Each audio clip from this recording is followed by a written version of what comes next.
नमस्कार मित्रों, आज हम श्रीमद् भगवद गीता में सम्मिलित उन मुख्य 18 ज्ञान की बातों को हम प्रस्तुत कर रहे हैं जिसमें संपूर्ण गीता का सार है।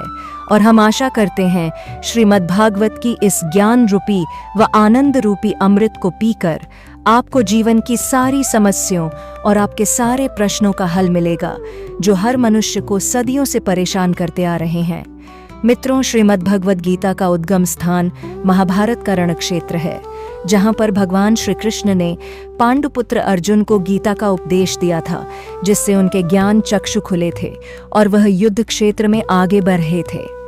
इसी प्रकार आज के मनुष्य के लिए भी ये उपदेश अमृत समान है। इन उपदेशों का सार 18 बातों में समाहित किया गया है, जिन्हें साधारण मनुष्य भी अपने जीवन में अनुसरित कर सकता है और गीता में बताई गई बुराइयों से मुक्ति मार्ग पर अग्रसर हो सकता है।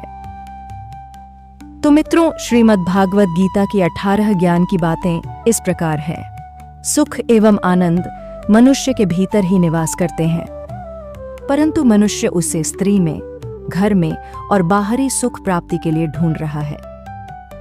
श्री कृष्ण कहते हैं कि भगवान उपासना केवल शरीर से ही नहीं बल्कि मन से भी करना चाहिए। ईश्वर का वंदन उन्हें प्रेम बंधन में बांधता है। मनुष्य की वासना ही उसके पुनर्जन्म का कारण होती है। मनुष्य इंद्रियों के अधीन है, इसलिए उसके जीवन में विकार और परेशानियां आती हैं। मनुष्य के अंदर धैर्य, सदाचार, स्नेह और सेवा जैसे गुण सत्संग के बिना नहीं आते हैं।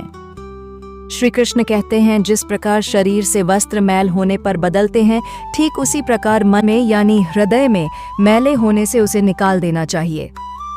जवानी में जिसने ज्यादा पाप किए हैं उसे बुढ़ापे में नींद नहीं आती है, उसे वह पश्चाताप में बिताते हैं। भगवान ने जिसे संपत्ति दी है उसे गाय रखकर सेवा करनी चाहिए, इससे भगवान प्रसन्न होते हैं। जुआ, मदिरापान, परस्त्री गमन, अनैतिक संबंध, हिंसा, असत्य, मद, आसक्ति और निर्दयता, इन सब में कलयुग का वास है, इसलिए इसका और एक नाम है घोर कलयुग। अधिकारी शिष्य को यानी जो ज्ञान प्राप्त करने में परिश्रम करते हैं उसे सद्गुरु, अच्छा गुरु अवश्य मिलता है। भगवान श्री कृष्ण कहते हैं कि मनुष्य को अपने हृदय को बार बार समझने की कोशिश करनी चाहिए। ईश्वर के सिवाय उसका कोई नहीं है। साथ ही यह विचार करना चाहिए कि उसका कोई नहीं है इस ब्रह्मांड में भी जो उसका साथ देगा। भोग में क्षणिक, क्षण भर के लिए सुख प्राप्त होता है, साथ ही त्याग में स्थायी आनंद है। श्री कृष्ण कहते हैं कि सत्संग ईश्वर की कृपा से मिलता है, परंतु कुसंगति में पड़ना मनुष्य के अपने ही विचारों के कारण होता है। लोभ और मोह माया, किसी से अधिक लगाव, पाप के माता पिता कहे जाते हैं।